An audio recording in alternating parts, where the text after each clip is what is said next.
Hey, how y'all doing? This is Weapons Tech Mac coming to you from deep in the heart of Texas. And it's been a little while since I did a full review.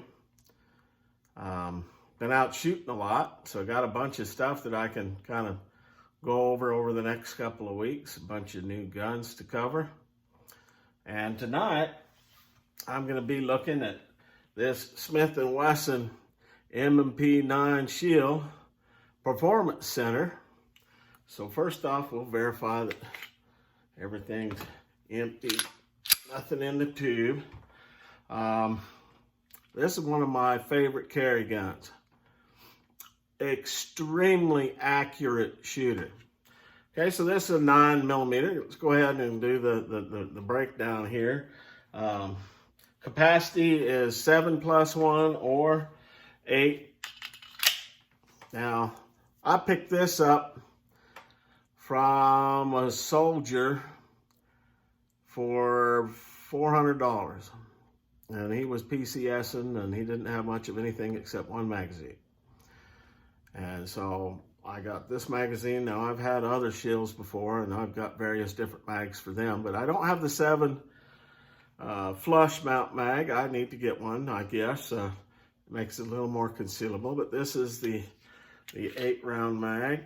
You can see that's kind of a little bit of a stack to it, but it extends out the grip a little bit, and that's a good grip to it. Now this is the kind that has a manual thumb safety. Thing about that is it's a little difficult to activate, to put it on safe, but taking it off, it's just a good sweep of the finger. Of course, if you just want to ignore that, it's not either here nor there. Now, of course, this is the Gen 1 shield. It's not the newer version, but I figure for, the amount of money I paid for this, these are expensive guns. We'll go into why. But of course, with all my automatics, I generally put talons on.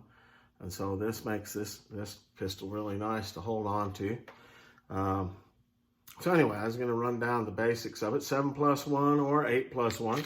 Or you can get one of these Magpul 10+1. And so there you got 11 rounds in there. I like it for out to the range. I typically don't carry that on an everyday carry. Crap, if I was going to carry one that big, I might as well just take the old HK out, or one of my bigger guns. But anyway, the main thing I like the shield for is concealability, lightness, especially in warmer weather. I don't like to be printing. I don't like people to know that I'm carrying. We just had that grocery store shooting up in Colorado. And, I just keep thinking of the only way you're going to stop a bad guy with a gun is another good guy with a gun. Now, I know that cop was in there and he did some heroic things, and we're still getting the full impact of that. But I tell you, if I would have been, it's easy to say, but I'd sure hell give it a try to put that bugger down. And with this gun, you damn right I'll be able to take him. This is an extremely accurate pistol. So let's look at this thing. It is ported. Those just aren't pretty little slits in the thing. You look at the barrel there and you can see the porting. It's a 9mm, and even the 9mm shield without all this stuff on it, standard shield, I didn't see any issue with recoil or anything like that. Now, if you get up to 40 or 45 shield, they've got a little bit more snap to them. But hey, this was cheap. I picked it up and I really like it. The other thing about the Performance Center is they have these night sights, which is really nice. You can rack the slide with the rear sights there. The trigger's a little better. Barrel's a little better. This thing is just a nail driver. I can have a group size of a quarter at 7 yards on my best days, but this is an excellent pistol, and you'll see I took this out a couple of weeks ago and videoed it. But let's see what else. The trigger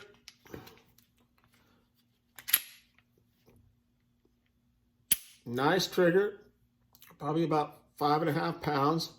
Reset, not very far, and it's just right there. It's beautiful. Real nice trigger. Does not have the disconnect to the magazine. You're still able to function your trigger. It's got the rear serrations, which are pretty good.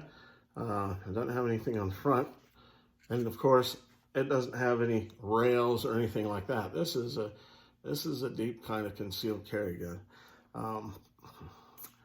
It has the magazine release on the left-hand side. It drops out pretty damn good. You can switch it over to the other side if you wish. Again, it has a slide release on the left side. This here is your takedown lever. You rack it back, push that baby up, let go of the slide release, and that slide's going to come right off, and it's an easy takedown. I'm not going to do that. Let's see what else about this guy. Let's go ahead and read the particulars. Of course, this is a 9mm. Does have the thumb safety, as you can see right there. Barrel length is 3.1 inches. It is ported. The overall length is 6.1 inches. Of course, it does have the night sights. It's a striker-fired pistol. The grips are synthetic polymer. The slide is stainless steel with the Armor Light dark black coating. Of course, I did a backfill with some white, and that's just real pretty.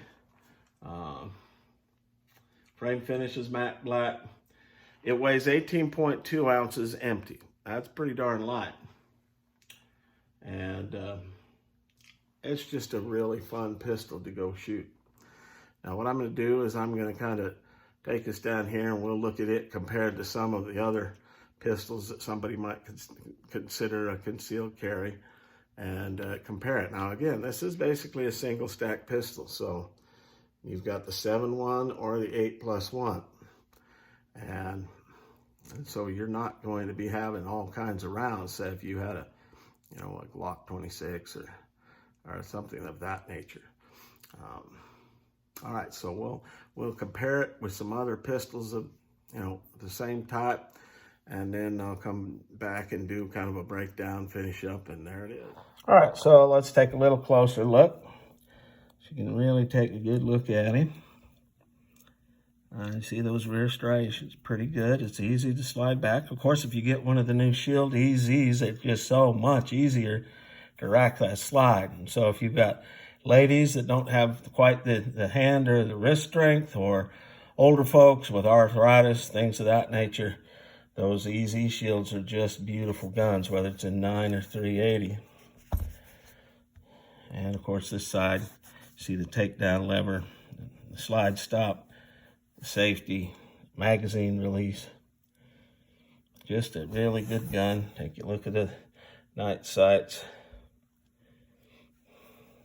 Now let's compare it to the similar guns. Let's go ahead and compare it with a Glock 19 type pistol. Now, I typically use it's a Glock 32, same size as Glock 19 as my concealed carry for a lot of times. I kind of rotate between the Shield, an HK, a Dan Wesson, and this Glock 32. So you see the Shield's a little bit smaller, okay? Much thinner, because the Glock obviously is a double stack mag, whereas the Shield is not. And you can see a big difference in width. This is just a standard Glock chunk. Okay, so there you can see the difference between a Glock 19 size pistol and an M&P 9 Shield. All right, so let's compare it with a Glock 26. Now we're getting quite similar in size, at least length of the slide and the grip. The Shield just a little bit longer in the grip, but it's in width where the Shield wins, obviously, the Glock 26 has a double stack magazine. It's got several more rounds. This is one of those mags that has an extra 2 in it, so it's not 10, it's 12. So this has 13-1, or 12 plus 1, and that has the 8 plus 1. So, now don't be making fun of my 26. It's my urban camo design. One of these days I'll refinish it, but it's a good shooter too. And then we can compare it with the good old G2C. And you can see these two are pretty close in size. Again, just almost the same. But the G2C is just a little bit wider.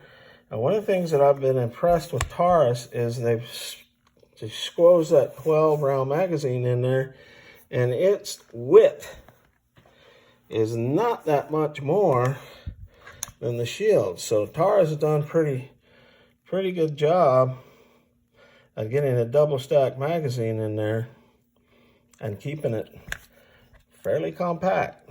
Now, I know some people got issues with Taurus, and I've done multiple reviews on this guy, and he's pushing 5,200 rounds without but one screw up. But of course, this review is not on the Taurus, it is on this M&P Shield.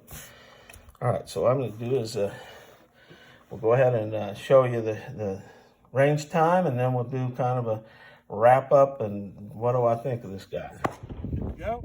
All right, so we've got a M&P Shield by Smith & Wesson, Performance Center 9mm.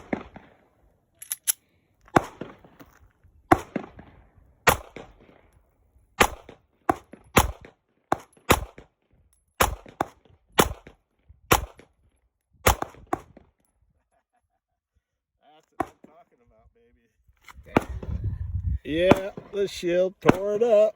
Yeah, baby. That doesn't belong with that up there. Yeah. Yep. Good old Shield. All right, so let's wrap this Shield up here. Bring you a little closer. My workbench is a bit dirty over there. I've been working on this. Get out of the way there. That M1 carbine, 1943. And it's coming along good, trying to put it in arsenal shape. Used to do that in the Navy, them M14s, even some M1 Garage. But anyway, back to the Shield. Before I really get into the final say of the Shield, I want to send my buddy John out there a hey. And John, Purple Hearts for Peyton, man. Hang in there, buddy. All right, so the Shield. Highly recommended. Extremely accurate. Very manageable. This Performance Center just adds just that much more. I don't know if you want to spend an extra $150 or $200 that getting a Performance Center Shield will add, but you know, it just gives you a little better trigger, a little better barrel, a little less snap. Me, I don't particularly care much one way or the other about recoil because I'm out there shooting a 460 all the time. Anyway, it's easy to shoot that 460 nowadays with this ammo thing. More of it than 9. But anyway, the Shield. If you get a chance to get one, whether it's 9, 40, or 45, go at the chance. I'm gonna read one of the EZs. They're good pistols. This Performance Shield, I give it a high thumbs up. Excellent pistol. I will put it up against any of my pistols, all the way up to the expensive ones. Smith & Wesson hit this sucker out of the ballpark. And they just improved it with the Mod 2. And this is the older Mod 1, or Gen 1. But good thumbs up. Definitely recommend M&P 9 Shield Performance Center. So coming to you from deep in the heart of Texas, this is Weapons Tech Mac. And as always, God bless Texas. God bless the United States. And long live the Republic.